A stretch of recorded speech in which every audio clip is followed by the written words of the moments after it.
should understand that we are at the heart of the epicenter of the explosion of HIV and AIDS in this country. I believe African American or Black communities in the South are more highly impacted for a couple of reasons. One, I think we don't really take into account poverty levels and the role that poverty and economics play on public health. I think that's in HIV, diabetes, hypertension. We can look at a myriad of diseases and causes. We have a lot to do in the South when it comes to protecting the rights of marginalized communities, of giving folks access to health care. You have criminalization. You have southern states that are passing religious laws that are allowing people to deny people access to services, whether that is psychosocial, mental, whether it is reproductive justice, which is something that we don't talk about enough in HIV. If you were to overlay a map that showed where new cases of HIV were still on the rise, and you overlaid that with the states in the South that didn't expand Medicaid, they would almost fit perfectly. This is where policy definitely has a direct correlation with what's happening on the ground. The medical model has taken over again, where we're content with people coming in after they've already been infected. And community-based organizations who have served as a major mechanism of prevention are being eliminated day by day, year by year. And in doing so, we're recreating a system where people only present in their sickest states of being. Yes, we can do more tests than we've ever before, and there are more grants. But if you can't get people engaged in healthcare, if you can't have a system that can at least bring people to parity for where they're at from a health outcome, it's not going to be enough. I feel like in the South, people don't talk about sexual health. People don't talk about sexual experience. And I feel like that's one of the barriers that we're fighting against in the South doing this work. I think that we at the local, state, and grassroots level have a different job.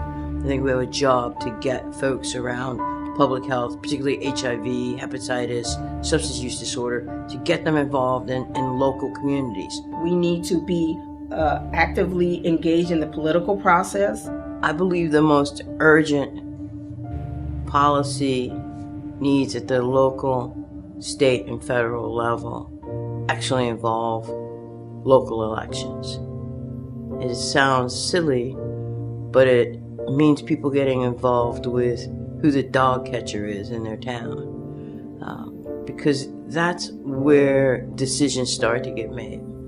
That's where people are deciding how policy gets made in your local neighborhood, what happens on your house street, what happens on your block. There are still those isms and those phobias that exist, being racism, transphobia, homophobia. This movement is for you. Create a new table if they don't want you at theirs. You have a voice. Some of us knew that there was nobody else at the table but us. My voice began in the 80s, working with Diana, who was a hairdresser or a stylist, working in educating women about HIV in the South. And it was through our travels over 15 years that I really began the voice. But it became clearer. My voice became much clearer when I worked for government and became a health consultant and traveled through 94 districts working with children. That's when I knew that my voice needed to be louder. So those types of policies, sometimes it further sets us back. So we'll take 2 steps forward, but when you have a policy where people can deny you because you're LGBT and you don't have to prove it, it's just because they believe that you are LGBT and they can deny you, it pushes us back 10 when we only made 2 steps to begin with. In the South, we have tremendous disparity as it relates to trans-identified, particularly transgender women. Not excluding the men, but we need to speak more on health disparities. The biggest thing that we are still facing is stigma and discrimination. That is leading us not to get the cultural competency healthcare that is needed. I'm not sure there is a HIV policy in the South as of yet. I think despite progress and funding, we are at the beginning of developing policy. Stigma is the driving force behind the epidemic. Stigma and discrimination. It has been a consistent that HIV has somehow been a moral issue and not a health issue. This is a cost containment issue, that this is a human rights issue. I think this is a human rights issue. I think it's a social justice issue. And last but definitely not least, it's a racial justice issue. Stigma around just talking about sex, whether that's in the school, whether that's in your church, whether that's even in your own home.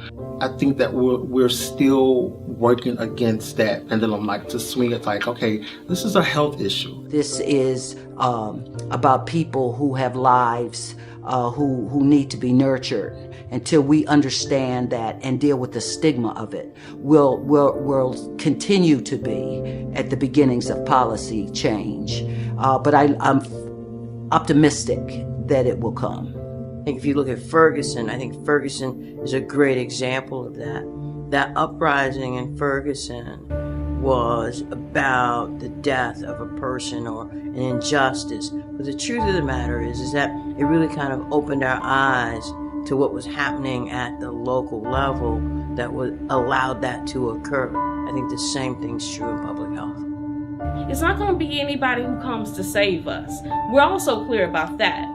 It's going to be you all that in this epidemic. It's going to be you all that create the plan. So I first like to talk about the resilience and the strength that it takes to actually be a Southerner. We each have something to give, and I think far too often what we do is that we go off and we work in our silos or we work on our projects. But I think that the only way we actually get to the end of an epidemic, particularly in the African American community, is that we have to work together. We have to bring our networks together. You know, if you learn those policies and know what's acceptable, what's not, know what you can do and what you can't do, then it's easier on you. We need leaders who look like us, who represent us, and who have a connection to us. We need to be at the table of the decision making. We need to be at the table of anything that is going to be detrimental to our community, that's going to keep it alive. I believe that working together with organizations such as the Southern Black Policy and Advocacy Network, we can come together to actually address these issues on a broader scale.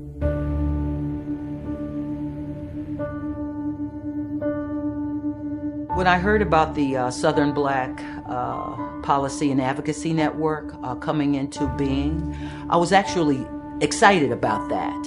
I do think that as long as this epidemic continues to be one of color, particularly in the South, one that severely impacts Black communities, that there is a critical need for us to mobilize ourselves, for people from different fractions of community in the South to come together. And I see that new policy group, which I'm proud to be part of. So now we're passing the torch on to this next generation of Black leaders who are more than capable, more than qualified, and more than committed to do it.